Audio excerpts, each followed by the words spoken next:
¿Qué tal? Bienvenidos otra vez a las lecturas de un man cualquiera y vengo hoy con el primer round de esta batalla literaria que planteé sobre entre las dos novelas de Stephen King, Firestarter y Under the Dome, la primera de 1980, la segunda de 2009.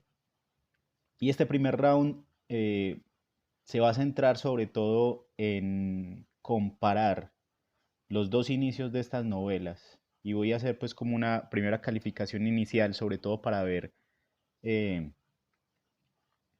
mm, cuál siento que cuál de estos dos inicios siento yo que golpea mejor al lector, presenta mejor a los personajes y sitúa al lector en la situación, porque realmente son dos estrategias diferentes de introducir la historia e ir llevando de la mano al lector eh, por este mundo que se abre a través del camino de las palabras, del lenguaje literario. Así que arranquemos con este primer round y voy a hacer pues como una lectura de ambos inicios y más o menos a, a- a ver qué criterios van surgiendo para darles pues como una calificación y ver cuál de los dos inicios gana en este momento. Así que arranquemos con este primer round. ¡Tin, tin, tin! Empecemos entonces con el inicio de Firestarter, Ojos de Fuego, que creo que tiene un inicio además muy bueno porque introduce al lector directamente en medio del conflicto. Se podría decir pues que es un típico inicio in medias res, en la mitad del asunto o ya en el meollo del asunto. No vamos a ver el origen de los personajes, sino más adelante cuando empiece a haber flashbacks de la historia y vayamos conociendo cuáles son sus motivaciones y qué es lo que ha hecho pues que estos personajes se vean envueltos en esta situación tan terrible. Eh, Algo que llama inmediatamente la atención pues al inicio de esta novela es que hay una dedicatoria un poco inusual y generalmente los libros están dedicados por los autores a familiares, a amigos, a gente cercana que los ayude de alguna u otra manera con la escritura o la publicación de los libros. Aquí lo que hace Stephen King es dedicarle Firestarter a la memoria de Shirley Jackson y dice en la nota a la memoria de Shirley Jackson que nunca necesitó levantar la voz y pone los títulos de, creo que son pues como obras de Shirley Jackson para a las que Stephen King le da gran importancia y que uno asume entonces que son grandes influencias en su obra. La maldición de Hill House, La lotería, Siempre hemos vivido en el castillo y The Sundial. No sé exactamente qué traduce esa palabra, pero ahí están los títulos que refiere de Shirley Jackson, gran escritora norteamericana. Y luego está el epígrafe que corresponde pues como al título del primer capítulo de la novela Fahrenheit 451 de Ray Bradbury, donde se emplea la frase era un placer quemar. Y empieza entonces el primer capítulo titulado Nueva York, Albany. Estoy cansada, papá, dijo impacientemente la niña de los pantalones rojos y la blusa verde. ¿No podemos detenernos? Aún no, cariño. Era un hombre corpulento, de anchas espaldas, y vestía una chaqueta de pana usada y raída y unos sencillos pantalones deportivos de sarga marrón. Él y la niña caminaban cogidos de la mano calle arriba por la tercera avenida de la ciudad de Nueva York, deprisa, casi corriendo. Él miró por encima del hombro y el carro de color verde seguía allí, rodando lentamente por el carril contiguo al bordillo. Por favor, papá, por favor. La miró y vio que estaba muy pálida, tenía ojeras, La alzó y la sentó sobre el hueco del brazo, pero no sabía cuánto tiempo podría continuar así. Él también estaba cansado y Charlie ya no pertenecía a la categoría de los pesos pluma. Eran las 5:30 de la tarde y la Tercera Avenida estaba atestada. Ahora cruzaban las calles que correspondían al final de la decena numerada con el 60 y las transversales eran más oscuras y estaban menos concurridas. Pero eso era precisamente lo que temía. Tropezaron con una señora que empujaba un carrito cargado de provisiones. Miren por dónde caminan, ¿quieren?, exclamó y desapareció, devorada por el enjambre humano. Se le estaba cansando el brazo y pasó a Charlie al otro. Volvió a mirar por encima del hombro y el carro verde seguía allí, siempre a sus espaldas, a unos 50 metros. Había 2 hombres en el asiento delantero y le pareció vislumbrar a un tercero atrás. ¿Qué haré ahora? No supo qué contestar. Estaba exhausto y asustado y le resultaba difícil pensar. Lo habían pillado en un mal momento y probablemente esos hijos de puta lo sabían. Lo que deseaba hacer era sentarse sencillamente en el bordillo mugriento y desahogar su frustración y su miedo llorando. Pero esta no era la respuesta. Era un hombre adulto. Debía pensar en los dos. ¿Qué haremos ahora? No tenía dinero. Probablemente este era el principal problema, después del que planteaban los hombres del carro verde. En Nueva York no podías hacer nada sin dinero. Allí las personas sin dinero desaparecían, se las tragaban las aceras y nadie volvía a verlas nunca. Echó otra mirada hacia atrás, vio que el carro verde estaba un poco más cerca y el sudor le chorreó más copiosamente por la espalda y los hombros. Si ellos sabían tanto como lo que él sospechaba que sabían, si sabían que realmente le quedaba muy poco empuje, tal vez intentarían capturarlos en ese mismo lugar y momento. Tampoco importaban los muchos testigos. En Nueva York, si no te sucede a ti, adquieres una extraña ceguera. ¿Han estudiado mi progresión?, se preguntó Andy desesperadamente. Si la han estudiado, lo saben, y solo me queda gritar. Si la habían estudiado, conocían la pauta. Cuando Andy conseguía un poco de dinero, esos fenómenos extraños dejaban de suceder durante un tiempo. Los fenómenos que a ellos les interesaban.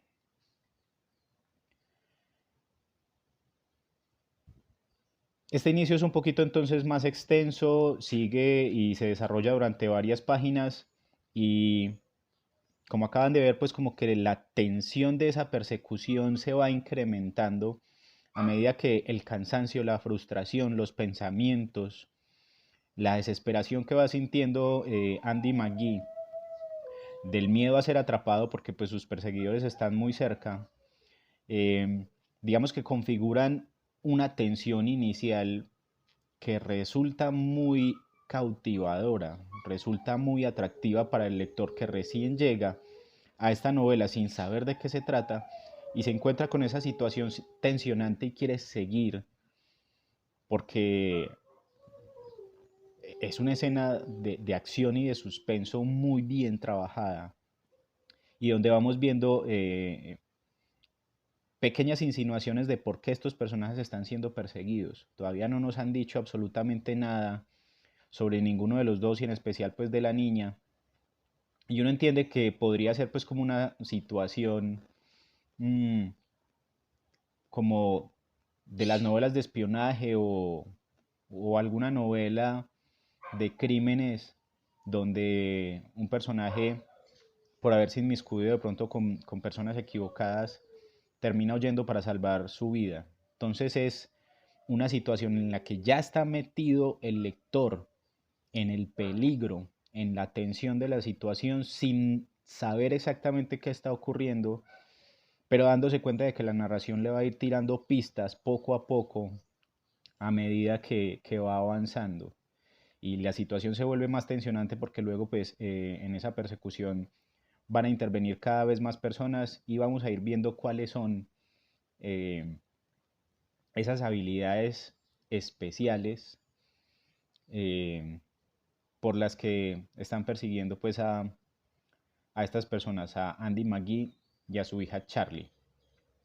Creo que es un muy buen inicio, por lo menos Para los lectores ansiosos que desean pues como constantes emociones, es un inicio que engancha de inmediato y, y no necesita necesariamente ser un lector paciente como para avanzar.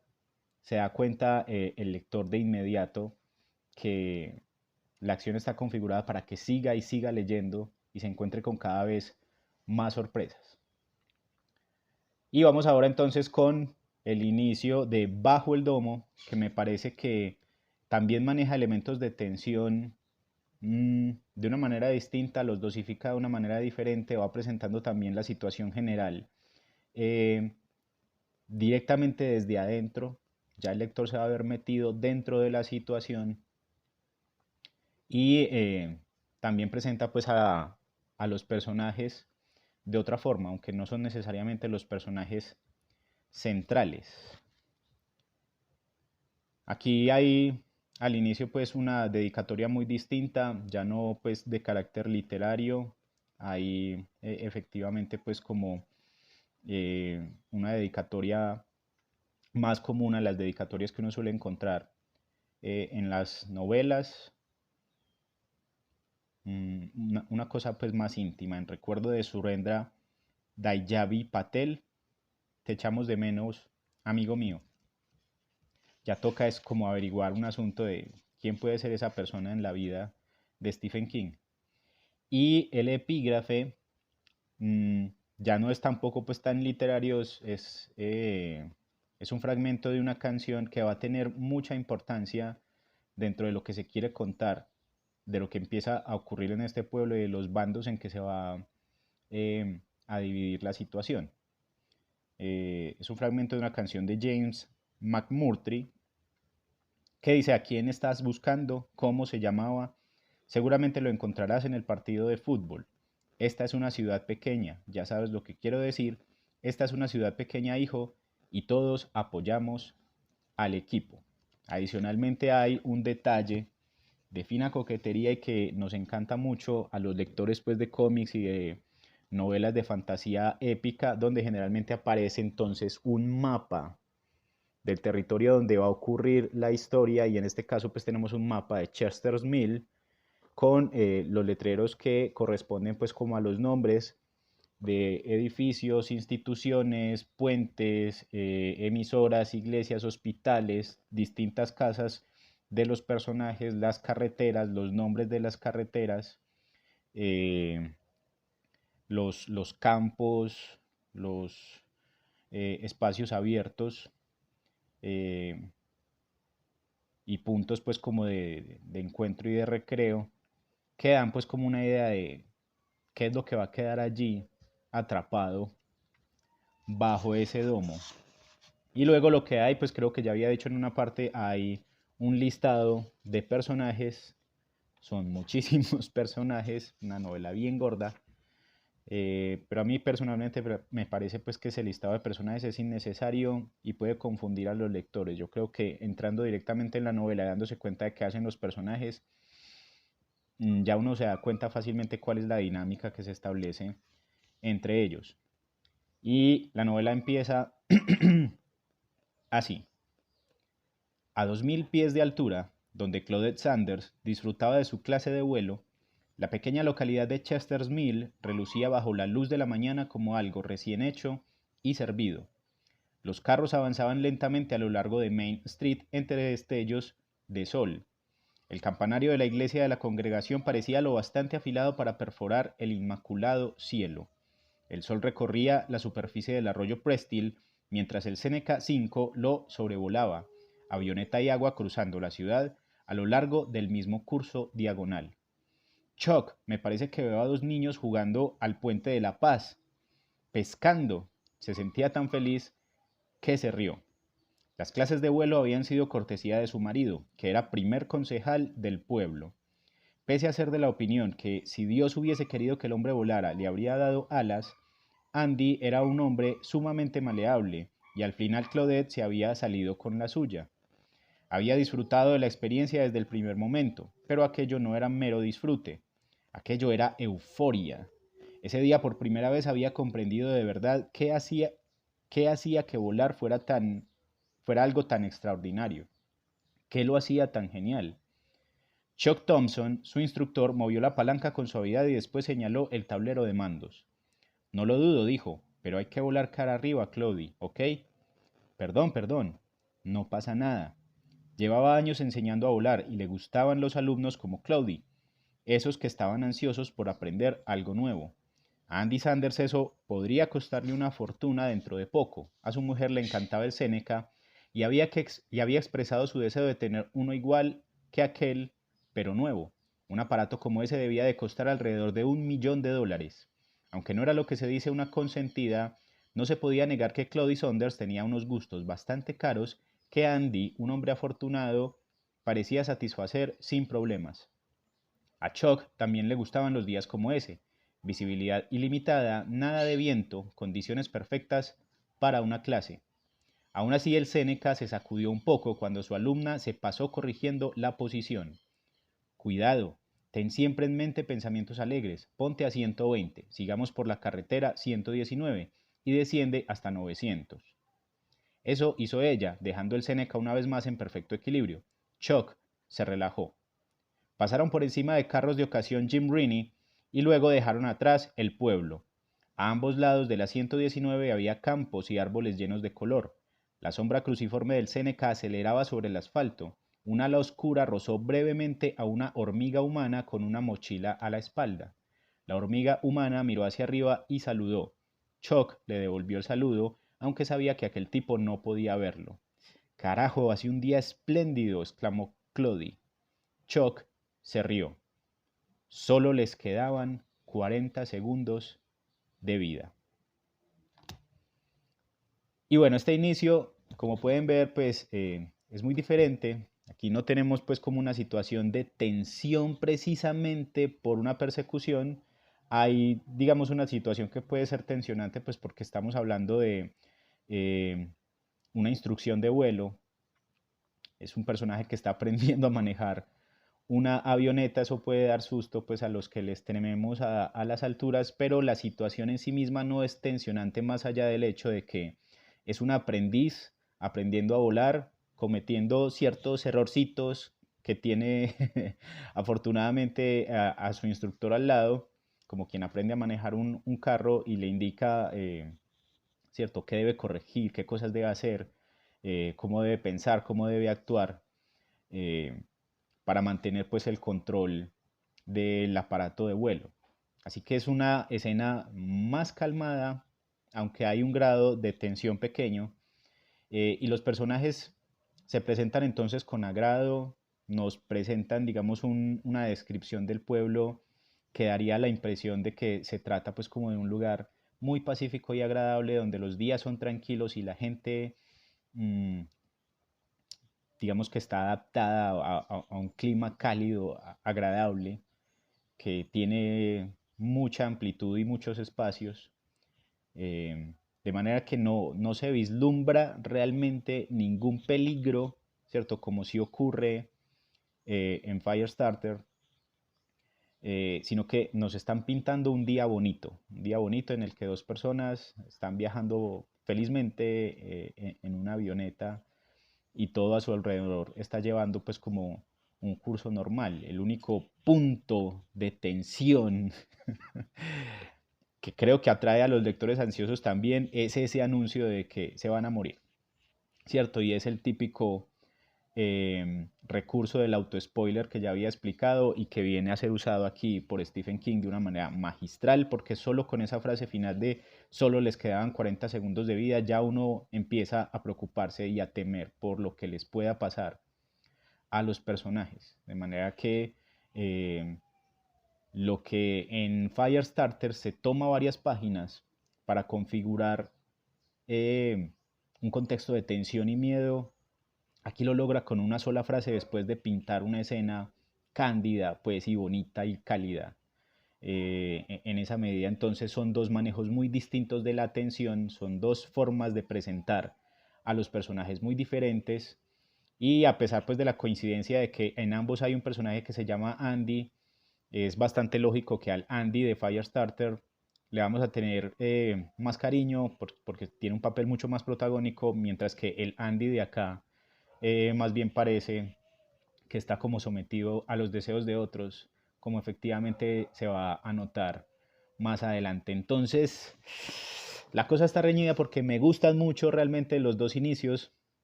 No podría decir objetivamente que me parece uno mejor que el otro. Siento, sin embargo, que me gusta un poco más ese asunto de que con una sola frase se introduzca todo el peligro. O sea, porque eso implica ya mm,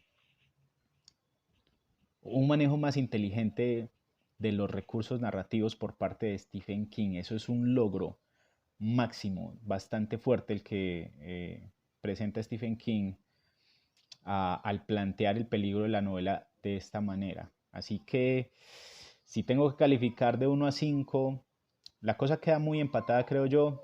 Le doy un 4.5 al inicio de Firestarter y un, un 5 redondito al inicio de Bajo el Domo, Under the Dome. Así que este primer round sale ganando Bajo el Domo por muy poco, porque creo que de todas formas sigue siendo un inicio también muy atrapante y de hecho mucho más atrapante el de Firestarter.